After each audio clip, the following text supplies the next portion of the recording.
नमस्ते मित्रों, कैसे हैं आप सब। आइए करते हैं गणेश पूजन। माघ कृष्ण पक्ष गणेश चतुर्थी व्रत की कथा सुनेंगे। इसे हम तिल चतुर्थी भी कहते हैं, संकष्टी चतुर्थी भी कहते हैं। इस कथा में ऋषि शर्मा ब्राह्मण की कथा है। पार्वती जी ने पूछा, हे वत्स, माघ महीने में किस गणेश जी की पूजा करनी चाहिए तथा इनका क्या नाम है। उस दिन पूजन में किस वस्तु का नैवेद्य अर्पित करना चाहिए और क्या आहार ग्रहण करना चाहिए, इसे आप सविस्तार बताने की कृपा करें। गणेश जी ने कहा, हे माता, माघ में भालचंद्र नामक गणेश जी की पूजा करनी चाहिए। इनका पूजन षोडोपचार विधि से करना चाहिए। हे माता, इस दिन तिल के 10 लड्डू बना लें, 5 लड्डू देवताओं को चढ़ावें और शेष 5 ब्राह्मणों को दान में दे देवें। ब्राह्मण की पूजा भक्तिपूर्वक करके उन्हें दक्षिणा देने के बाद उन 5 लड्डुओं को उन्हें प्रसाद कर दें। हे देवी, तिल के 10 लड्डुओं का स्वयं आहार करें। इस संबंध में मैं आपको राजा हरिश्चंद्र का वृतांत सुनाता हूँ। सतयुग में हरिश्चंद्र नामक एक प्रतापी राजा हुए थे। वे छात्र धर्म में पट्टू, सरल स्वभाव, सत्यनिष्ठ और विद्वान ब्राह्मणों के पूजक थे।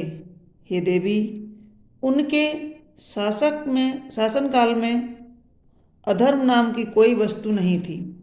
उनके राज्य में कोई अपाहिज, दरिद्र या दुखी नहीं था।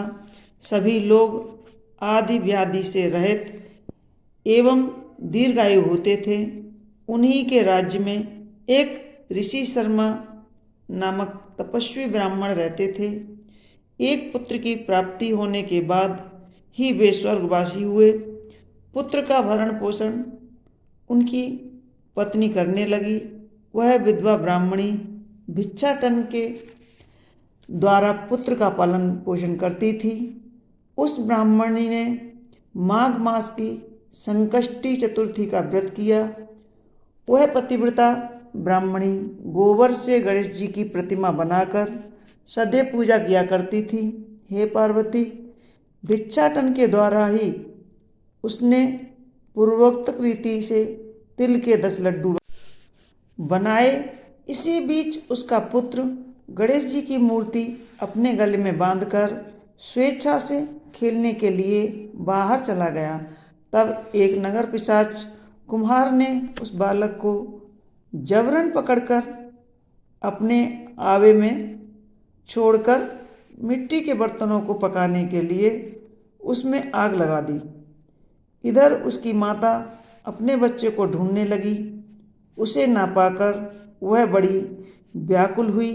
वह ब्राह्मणी विलाप करती हुई गणेश जी से प्रार्थना करने लगी, हे गणेश जी, हे विशाल शरीर वाले, हे सूर्य नारायण की लाली से सदृश कांतिशाली, हे सुंदर जटा समूह को धारण करने वाले, आप इस दुखनी की रक्षा कर कीजिए।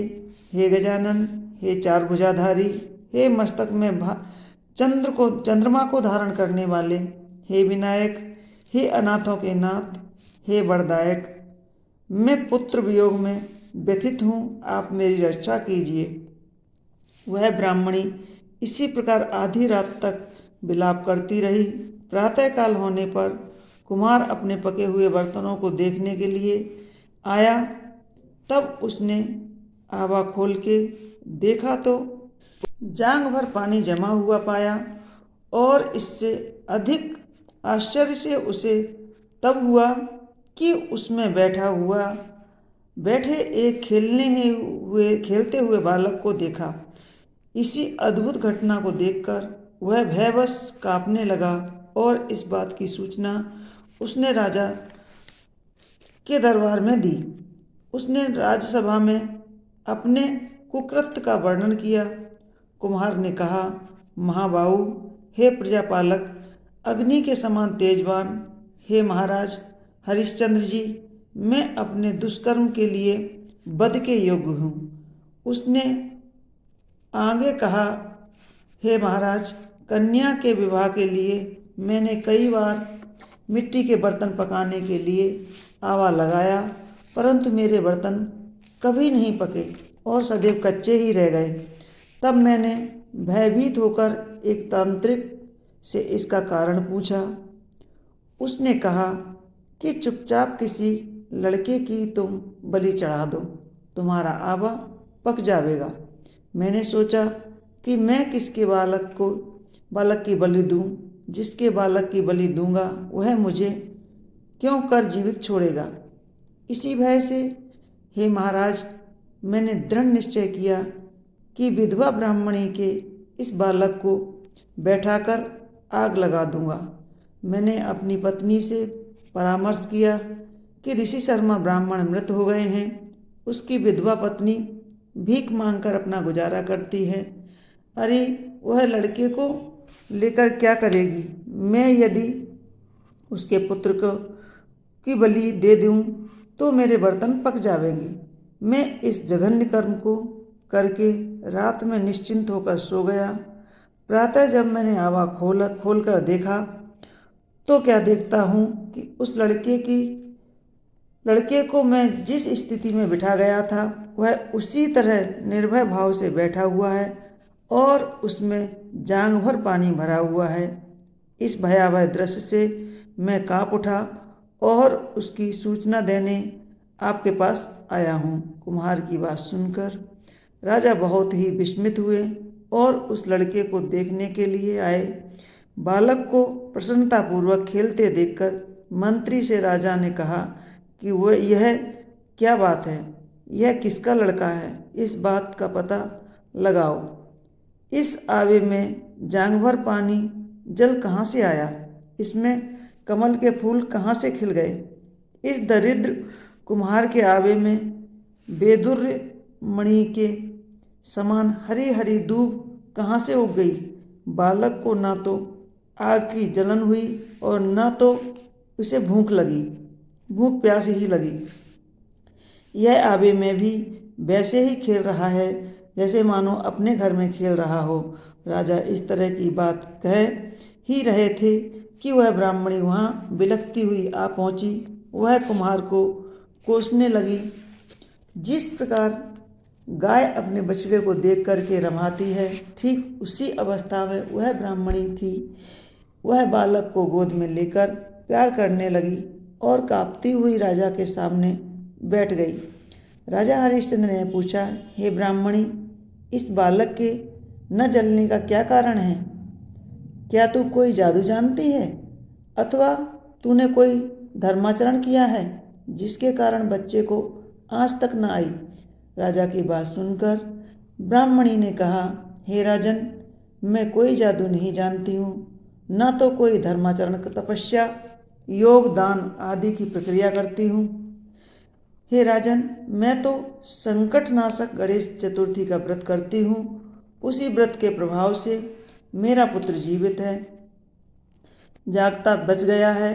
ब्राह्मणी की बात सुनकर राजा ने कहा कि मेरे राज्य की संपूर्ण जनता इस संकटनाशक गणेश चतुर्थी का व्रत करे, इसमें मेरी पूर्ण सहमति है।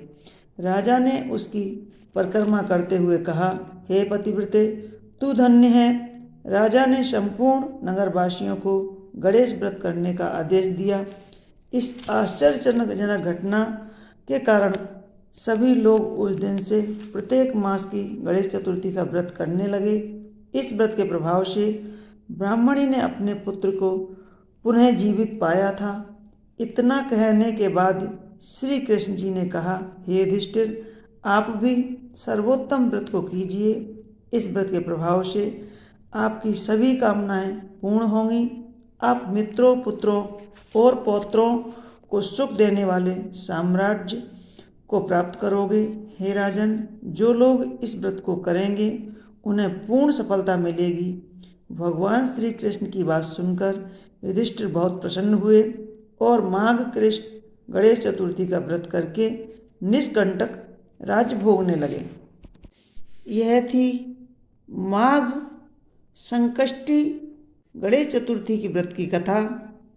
तो आपको हमारी कथाएं कैसी लगती हैं हमें कमेंट्स बॉक्स में ज़रूर लिखें और हमारे वीडियो को लाइक करें, शेयर करें और हमारे चैनल को सब्सक्राइब अवश्य कर लें। धन्यवाद। बोलो गजानन महाराज की जय।